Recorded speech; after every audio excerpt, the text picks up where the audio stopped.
Hello everyone, welcome to Study with Palak, your one-stop solution for all queries and doubts. So today we are going to talk about the next topic, that is theories of biological classification. ठीक है, theories of biological classification. सबसे पहले तो biological classification क्या होती है कि organisms को arrange करना into groups, है ना, Texas में based on the similarities and differences. तो pre-Darwin classification theories क्या हैं? सबसे पहले तो आर्टिफिशियल सिस्टम ऑफ क्लासिफिकेशन था, जो सबसे पहली अप्रोच थी, ठीक है, जो कि सिर्फ बेस्ड था on few easily noticeable characters, ठीक है, यूजुअली मॉर्फोलॉजिकल कैरेक्टर्स थे। इसमें कोई भी इवोल्यूशनरी रिलेशनशिप्स को कंसीडर नहीं किया गया था। जैसे कि एरिस्टोटल की अगर बात करें तो एरिस्टोटल ने एनिमल्स को क्लासिफाई किया था, तब कि किसके अंदर रेड ब्लड सेल्स हैं तो वो वर्टिब्रेट्स होंगे, जिनके अंदर रेड ब्लड सेल्स नहीं है तो वो इनवर्टिब्रेट्स होंगे। देन थियोरेस्टस, ठीक है, जिसको फादर ऑफ बॉटनी भी बोला जाता है, grouped plants as herb, shrubs and trees. And Carl Linnaeus ने सेक्सुअल सिस्टम ऑफ प्लांट्स दिया था based on number, union, length of stamens. Simple था, बट इसमें मोस्टली अनरिलेटेड ऑर्गेनिजम्स भी ग्रुप्ड हो गए थे साथ में, लाइक वेल्स को फिश के साथ कर दिया था। तो पहले देखते हैं थियोफ्रेस्टस जो थे, जो कि ग्रीक फिलोसोफर थे, अरिस्टोटल के स्टूडेंट थे। इन्होंने अपनी दो बुक्स लिखी थी, एक था inquiry into plant Historia Plantarum and on the causes of plants, De Causis Plantarum, the detailed plant morphology, reproduction, सब कुछ उसके अंदर प्रेजेंट था, ठीक है। एरिस्टोटल की बात करें तो एरिस्टोटल का सिस्टम ऑफ बायोलॉजिकल क्लासिफिकेशन था, वो डेवलप हुआ था 384 BC के around. That was the first scientific attempt to group organism based on the morphological characters, ठीक है। उन्होंने डिवाइड किया था किंगडम्स को दो किंगडम्स में, लाइफ को दो किंगडम में डिवाइड किया, प्लांट्स और एनिमल्स। प्लांट्स के अंदर उन्होंने तीन तरह की चीजें रखी, ट्रीज, हर्ब्स एंड श्रब्स, ठीक है। एनिमल्स में उन्होंने ब्लड का प्रेजेंस है, ठीक है, रेड ब्लड्स हैं तो वो वर्टिब्रेट्स होंगे, नहीं होंगे तो वो इनवर्टिब्रेट्स होंगे। और अगर मूव कर रहे हैं, मूवमेंट के बेसिस पे एरियल हैं तो वो फ्लाइंग एनिमल्स हैं, एक्वाटिक हैं तो वाटर डिवेलिंग एनिमल्स हैं, टेरेस्ट्रियल हैं तो लैंड डिवेलिंग ग्रुप्स। इस तरह से उन्होंने डिवाइड किया था। रेड ब्लड जिसमें होते हैं उनको एनीमिया बोलते हैं, जिसमें रेड ब्लड नहीं होगा उनको एनीमिया बोलेंगे, इनेमिया एंड एनीमिया, ठीक है। तो उन्होंने इस तरह से प्लांट एनिमल्स, प्लांट लाइफ को दो तरह में किया, plants and animals, herb, shrubs and trees, air dweller, land dwellers and water dwellers, okay. तो सिग्निफिकेंस क्या था? एरिस्टोटल की जो अप्रोच थी उसने अपनी बुक के अंदर लिखी थी हिस्ट्री ऑफ एनिमल्स में, that was the foundation for the taxonomy by using morphological characters as the basis of classification. Limitations क्या थी? एवोल्यूशनरी रिलेशनशिप्स के बारे में इन्होंने भी कुछ नहीं बताया था, ठीक है। और बहुत सारे फ्लाइंग क्रिएचर्स को उन्होंने एक ही कैटेगरी में डाल दिया था, उनके कोई भी डिफरेंसेस को कंसिडर ही नहीं किया था, ठीक है। देन कार्ल लिनियस आ जाते हैं, जिन्होंने मतलब कि ऑर्गेनाइज किया था plants on the based on observable superficial characteristics like number, size and union of sexual organs like stamens, petals वगैरह को, स्टैमेंस, कार्पल्स को, rather than evolutionary relationships उन्होंने भी नहीं कंसिडर किया था। इन्होंने प्लांट्स को ग्रुप किया था 24 क्लासेस में, ठीक है। जिनके अंदर विजिबल सेक्स ऑर्गन्स थे उनको बोला फिनेरोगेमिया, ठीक है, और जिनके अंदर हिडन वंस थे उनको बोला क्रिप्टोगेमिया, ठीक है। तो इससे आप क्विकली आइडेंटिफाई तो कर सकते हो, पर इसका मेजर ड्रॉबैक था कोई भी फाइलोजेनेटिक रिलेशनशिप ऑर्गेनिजम्स के बीच में इन्होंने डेवलप नहीं किया था। इन्होंने सिर्फ सेक्सुअल पार्ट्स के ऊपर फोकस किया था, इसलिए इसको सेक्सुअल सिस्टम भी कहते हैं, जिसमें इन्होंने फिनेरोगेमिया और क्रिप्टोगेमिया दी था। मोस्टली जो 20 आउट ऑफ 24, 23 तो फिनेरोगेमिया थे जिसमें विजिबल सेक्स ऑर्गन्स थे, एक जो था वो क्रिप्टोगेमिया था जिसमें हिडन सेक्स ऑर्गन्स थे। देन आज नेचुरल सिस्टम ऑफ क्लासिफिकेशन, जो कि बहुत सारे कैरेक्टर्स एक साथ जो थे कंसीडर किए गए थे, morphological, anatomical, physiological, embryological characters, ठीक है। They aim to group organism with natural affinities. Bentham and Hooker ने क्लासिफाई किया था सीड प्लांट्स को इनटू इंजेनरा प्लांटेरम, ठीक है। जॉर्ज क्यूवियर ने क्लासिफाई किया था animals based on body plant like radiata है, ठीक है, आर्टिकुलेटा, मोलस्का, वर्टिब्रेटा, इस तरह से। एडमसन जो थे, जिसको एडमसोनियन सिस्टम भी कहते हैं, इन्होंने एम्फसाइज किया था equal weightage to all characters. Basically Adanson का जो था ये न्यूमेरिकल टेक्सोनॉमी में इनका कंट्रीब्यूशन था, ठीक है। I want to clarify this, इनका मेन कंट्रीब्यूशन था न्यूमेरिकल कंट्रीब्यूशन, इन्होंने सारे कैरेक्टर्स को एक वेटेज प्रोवाइड की थी, ठीक है। तो ये ज्यादा स्टेबल तो है, बट अभी तक एवोल्यूशनरी रिलेशनशिप के बारे में इन्होंने भी कोई बात नहीं की है। ठीक है, होलिस्टिक अप्रोच है, नेचुरल एफिनिटीज पे ज्यादा फोकस किया है। इन्होंने होमोलोगस स्ट्रक्चर्स के ऊपर एम्फसाइज किया था। ठीक है, होमोलोगस स्ट्रक्चर्स क्या होते हैं? जो सिमिलर इन फॉर्म होते हैं, ठीक है, ओरिजिन सिमिलर होती है अक्रॉस डिफरेंट स्पीशीज।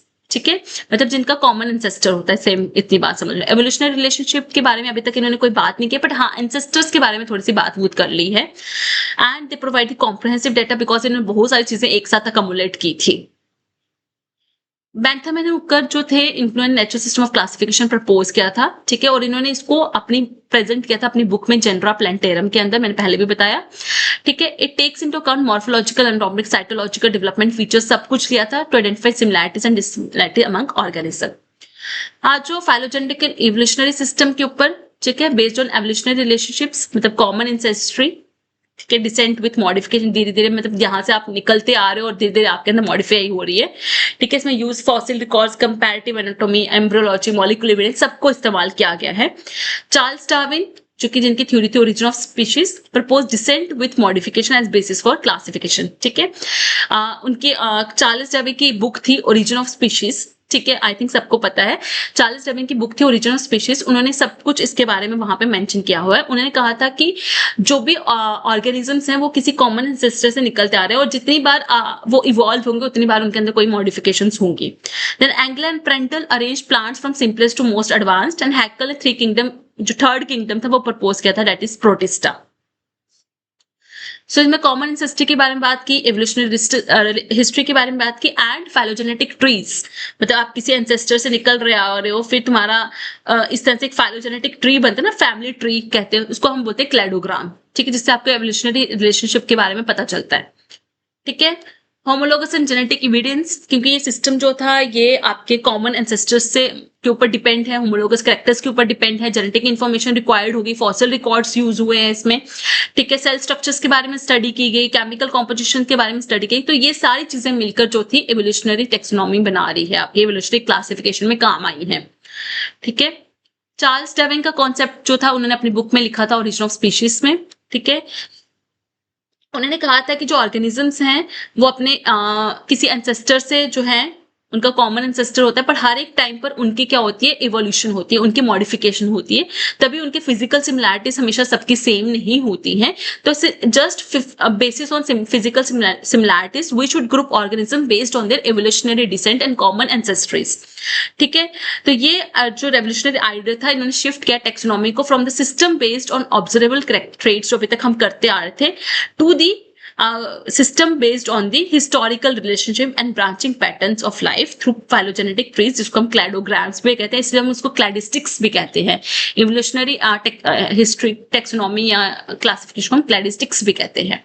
ठीक है, एंगलर एंड प्रेंटल जो थे, इन्होंने early phylogenetic system of plant जो था वो डेवलप किया था। ठीक है, और उन्होंने अपनी बुक के अंदर लिखा था मोनोग्राफ डाई नेचुरल लाइकन पी फ्लैंजी फैमिलियन। ठीक है, जो भी है, सो ज्यादा कॉम्प्रिहेंसिव कवरेज है। ठीक है, आप जितने भी नॉन सिस्टम जो था इसको, जितने भी आपके नॉन प्लांट किंगडम थे, इसमें bacteria, bacteria, algae, fungi, bryophytes, आप अच्छे से जो है इनको आप क्लासिफाई कर सकते हो।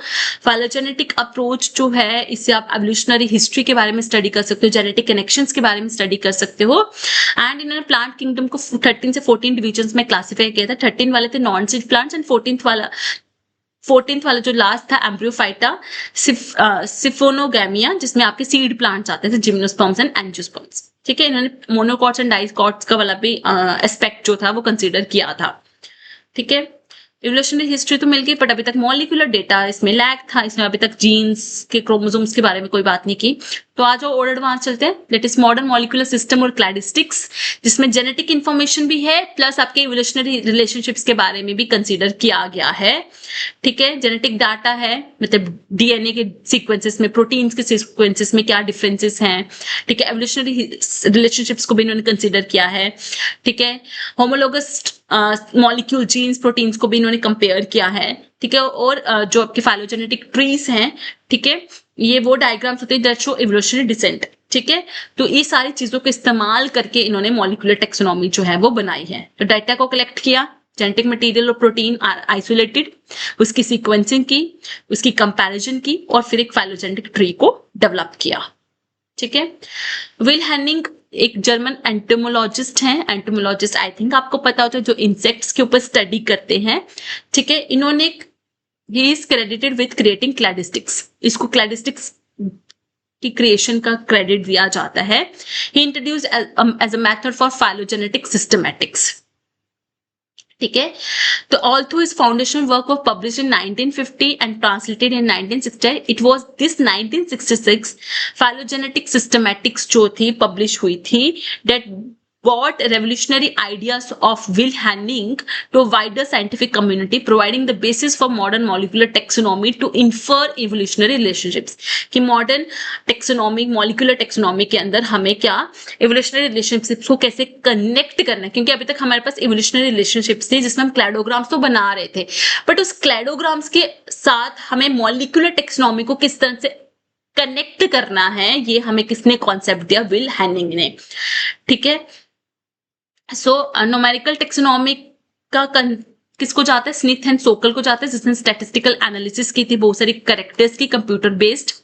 क्लैडिस्टिक्स का क्रेडिट जाता है विल हैनिंग को, जिसने एवोल्यूशनरी लाइनेज के बेसिस पे क्लासिफिकेशन की थी। मॉलिक्यूलर टेक्सोनॉमी जो आपकी DNA, RNA, protein sequences, DNA barcoding वगैरह वो आती है। तो ये पूरा क्रोनोलॉजिकल डेवलपमेंट है। पहले एरिस्टोटल आया, थियोफ्रेस्टस आए, लिनियस आए, एडमसन, बेंथम एंड हुकर आए, डार्विन आए, हैकल आए, विटेकर आए। विटेकर ने 5 किंगडम क्लासिफिकेशन दी, हैकल ने 3rd किंगडम प्रोटिस्टा इंक्लूड किया, देन कार्ल वोइस ने 3 डोमेन क्लासिफिकेशन दी एंड मॉलिक्यूलर एरा आ गया आज के टाइम पे। ठीक है, so that's all. Do like and subscribe study with Palak. You can connect with me on my Telegram, Instagram, because I believe more we connect, easier the success becomes. So just one click and you search and share.